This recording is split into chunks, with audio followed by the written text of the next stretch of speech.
Beth and Reinke with Log Home Building Information. We're with Mike Hompertz, Patriot Log Home Builders. Mike, I'd like to talk a little bit today about log home language. There's a lot of terminology out there that I don't understand. I know right off the bat there's different types of logs. There's half log. Can you tell us a little bit about that? Okay, there's many different types of full log construction, and even the half log construction would be considered basically part of the full log, to where it just gave you the same look on the outside of the house. It would be either a half log construction, which is basically, let's say if it was a round exterior, then they're basically just giving you the round exterior of the log, and it's getting nailed to, let's say, typical framed. Is it like a siding then? Then it would be considered a siding. That's Correct. what half log is. So it's like a log siding that's kind of cut in half. To make it look like full log And it on can the be either outside. round, and then what are the types of shapes that you can get in half log? Sure, there's many different types of. We have to basically start with the full log construction part to give, because it ends up being part of the difference of all the different tail ends, which would be let's say a button passes, the full log is coming into there, and every other layer, one's going above that tail, and then this tail goes this. But the other one on the inside is butting to the full log tail. So that'd be a button pass. Then there's a Swedish cope, which basically they're round logs, and they have to where the drainage would, if it did rain, it drips off the top of the next log where it doesn't really seep out. Swedish cope, does that have anything to do with Switzerland? Why do they call it Swedish cope? You know, I don't know exactly where that originated from, but Is that more old-fashioned log, or just curious? Not sure. I don't know exactly where that comes from, but they call it Swedish cope. It's a particular cut version tail, and it's how also, like I said, the logs are on top of each other stacked. And basically a Swedish cope is generally a round inside, round outside. Okay. There's a dovetail, which is basically the old, let's say the old Kentucky log. Like I said, the logs are on top of each other stacked. And basically a Swedish cope is generally a round inside, round outside. Okay. There's a dovetail, which is basically the old, let's say the old Kentucky log home. They're very short tails, and they're interlocking tails, just like you would have on your dresser drawers. It has a certain little V cut, and they're all interlocking from side to side. Like a Lincoln log. Correct. That would be one version of it, yeah.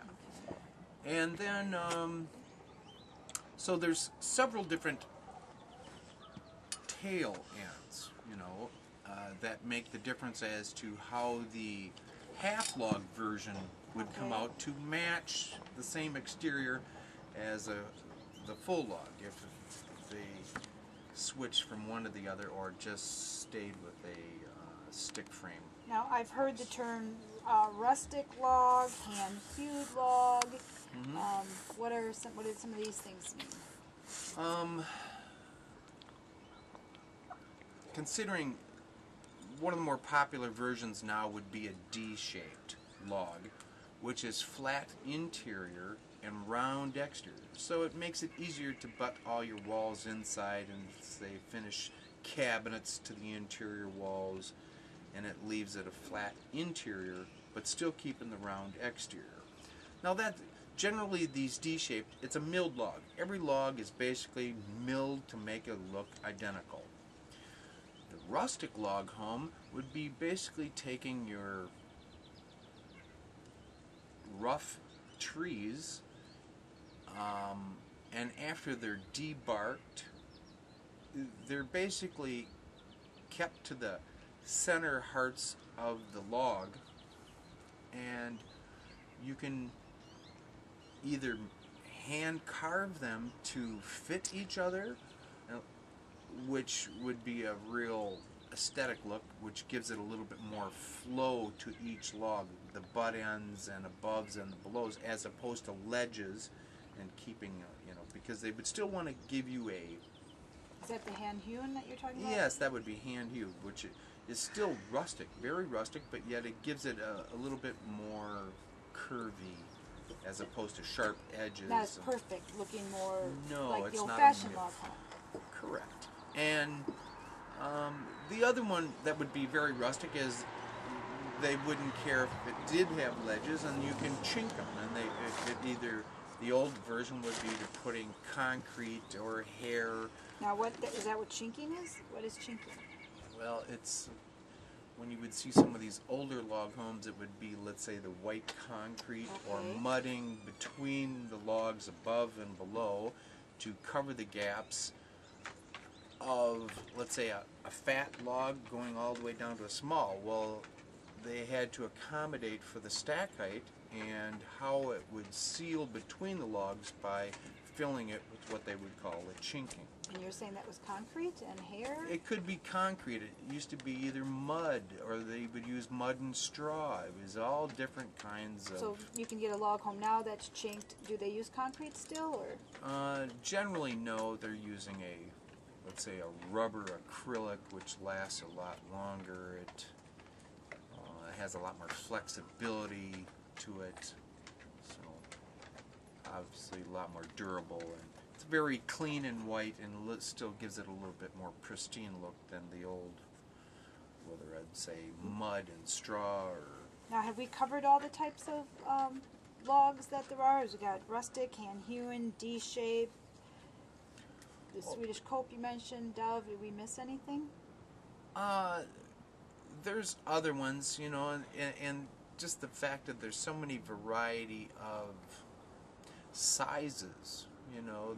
They can go with 12-inch high, even milled, or larger. You can go with lodge poles, which can be very long ones. And then just the different species of woods that are out there. Obviously many cedars are obviously your higher insulation as opposed to most other pines, which some log home companies go with all oak, and or all cedar, or all cypress. Myself, I would think that cedar would be really. Is that a termite-free wood, or? Well, it's obviously a lot more bug resistant and mildew resistant log. Same way with cypress, which obviously more from the Florida area or southern states, which is more water resistant and bug proof. But cypress, I think, is kind of a cedar, even though it's not really called a cedar per se, but it has. So there's a lot of initial choices and decisions for a homeowner to make before they decide just to build a log home. It's just not that simple. There's a lot involved. Sure. And then depending on your area too, and availability, and the cedars from one part of the country are different than other parts.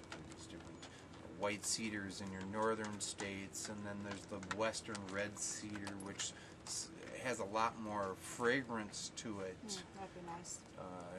So do some of the log home companies specialize in certain wood, or do they all offer certainly the same woods or different woods? Well, some of them profess, only or generally only one that they primarily stick with, and obviously they have their reasons as to why it's more proficient that way, whether it be through insulation or availability, or trying to save cost for many homeowners and potential buyers because of the availability that they can get it for.